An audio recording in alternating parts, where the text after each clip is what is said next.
October 14, 1936, 11:45 p.m. The sterile hallway of Harlem Hospital smelled of iodine, blood, and misery. Bumpy Johnson stood alone in the waiting room, staring at the double doors where doctors were stitching up the only woman he truly feared, his Aunt Mamie. Two uniformed officers, Sergeant Jack O'Malley and Officer Bill Henderson, leaned against the nurse's station just 10 feet away. They weren't there to investigate a crime. They were there to finish a message. O'Malley, a man with knuckles scarred from years of brutality, lit a cigarette directly under the "no smoking" sign.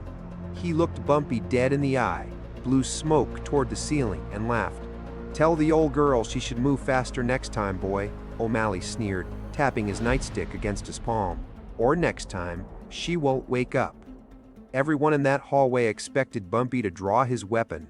The tension was thick enough to choke on. The air crackled with the promise of violence. If Bumpy attacked two uniformed NYPD officers inside a hospital, he was looking at 20 years in Sing Sing, or a quick death by electric chair. O'Malley knew it. Henderson knew it. They had the King of Harlem in a checkmate position, trapped between his pride and his survival. But what O'Malley didn't know, what neither of them could possibly fathom, was that Bumpy Johnson wasn't thinking about violence. He had spent the last 3 hours quietly moving pieces on a chessboard they couldn't even see. Bumpy didn't reach for a gun. He simply adjusted his cufflinks, nodded once, and walked away. 24 hours later, those same two officers weren't laughing. They weren't even wearing badges. They were found on their knees in a back alley off Lenox Avenue, weeping, begging not for their jobs, but for their very lives. This is the story of the day Bumpy Johnson weaponized the police department against itself. Think you could destroy your enemies without throwing a single punch? To understand how impossible this reversal was, you have to understand the landscape of Harlem in the mid-1930s. The 28th Precinct wasn't just a police station. It was a fortress of authorized corruption. In 1936, a white police officer in Harlem had more power than a judge, a jury, and an executioner combined. They were the apex predators of the concrete jungle. They didn't just enforce the law, they sold it. The system was run by Captain Red Sullivan, a man who ran his precinct like a personal piggy bank. The pad, the list of illegal rackets paying protection money, was the lifeblood of the department. Every gambling house, every speakeasy, and every numbers runner had to kick up 10% to the boys in blue. If you paid, you stayed open. If you didn't, they smashed your business. Bumpy Johnson was an anomaly in this world. He was a black gangster navigating a white man's game, accumulating power that unsettled the natural order. But even Bumpy knew the golden rule. You can kill a rival gangster, you can war with the Italians, but you never, ever touch a cop. Killing a cop brought down the wrath of the entire city. It was a suicide mission. O'Malley and Henderson were the enforcers of this corrupt regime. They had 10 years on the force and a track record of 42 hospitalizations between them. They were untouchable bullies who believed their badges were shields of invincibility. They had broken jaws, cracked skulls, and ruined lives with zero consequences. In their eyes, Bumpy Johnson was just another tenant in a building they owned. They believed they were the landlords of Harlem. They were about to learn that Bumpy was actually the architect. The clock turns back 6 hours earlier. It started on a crisp autumn afternoon. Aunt Mamie, the woman who raised Bumpy, the matriarch who demanded respect from the hardest killers in New York, was walking down 125th Street carrying 2 bags of groceries. She wasn't involved in the life. She wasn't running numbers. She was just an elderly woman buying collard greens and ham hocks for Sunday dinner. Sergeant O'Malley and Officer Henderson were already drunk, a common state for them by 4:00 p.m. They spotted Mamie and decided to have some fun. They blocked her path on the sidewalk. O'Malley kicked one of the grocery bags, sending apples rolling into the gutter. "There's a toll for using this sidewalk, Auntie," O'Malley slurred, stepping close enough that she could smell the whiskey on his breath. "I pay my taxes," Mamie said, her voice steady. She tried to step around them. Henderson grabbed her arm, twisting it sharply behind her back. "You don't walk away from an officer of the law," he barked. When she cried out in pain, O'Malley swung his nightstick. It wasn't a warning tap. It was a vicious, calculated strike to her ribs. She went down hard, hitting the pavement with a sickening thud. They didn't arrest her. They didn't charge her. They just laughed, stepped over her prone body, and walked into a nearby bar. News traveled through Harlem faster than a telegram. Within 15 minutes, 3 different runners had reached the storefront where Bumpy was counting the day's receipts. When Bumpy heard the news, the room went silent. His lieutenant, a hard man named Gigante, immediately reached for his shotgun. "We kill them tonight," Gigante said. "We burn their houses down." Bumpy stood up slowly. His face was a mask of terrifying calm. He walked to the window and looked out at the street. He didn't scream. He didn't flip the table. He did something that confused everyone in the room. He pulled out his small black notebook, the one he used to track debts, and asked a single question. "Which bar did they go to?" "The Emerald Tap," the runner panted. "They're celebrating." "Good," Bumpy said softly. "Let them drink."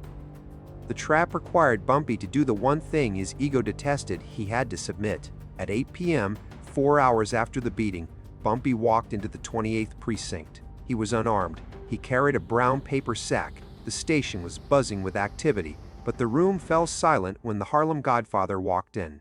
He approached the desk sergeant. "I'm here to see Captain Sullivan," Bumpy said, his voice low and respectful.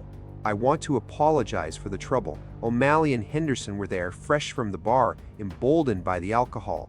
They howled with laughter." "Look at him," O'Malley shouted. "The big bad Bumpy Johnson coming to kiss the ring." They shoved him as he walked toward the captain's office. Bumpy stumbled, dropping the paper sack. Bundles of cash spilled out onto the floor, $5,000 in small bills. "A fortune in 1936. Clumsy," Henderson jeered, kicking the money toward the wall. Bumpy scrambled to pick it up, looking every bit the defeated man. He let them see fear in his eyes. He let them believe they had broken him. This was the bait. He needed them to feel superior. He needed them to believe that this money was a peace offering to stop the harassment. Inside the captain's office, the mood was different. Captain Sullivan sat behind his desk, eyes narrowing at the cash Bumpy placed on the wood. "What's this, Johnson?" Sullivan asked. "It's the back pay, Captain," Bumpy lied, smooth as silk. "I know I was late with the payment for the 125th Street protected zone. I gave the first half to Sergeant O'Malley last week, just like he asked. Here's the second half. I don't want no trouble." Sullivan froze. "You gave half to O'Malley last week?" "Yes, sir," Bumpy said, looking confused. $2,000. Handed it to him right outside the Emerald Tap. He said he was bringing it straight to you." The trap had sprung. Sullivan's face turned a shade of purple that matched the veins in his neck. There had been no payment last week. O'Malley hadn't brought in a dime from the 125th Street run in a month. In Sullivan's mind, Bumpy wasn't the enemy right now. His own men were thieves stealing from his pocket. Bumpy added the final touch. "I assume that's why they beat my aunt today, Captain. Because I was a day late with this second half. I'm sorry. Please, just take it." Bumpy left the office, walking past O'Malley and Henderson.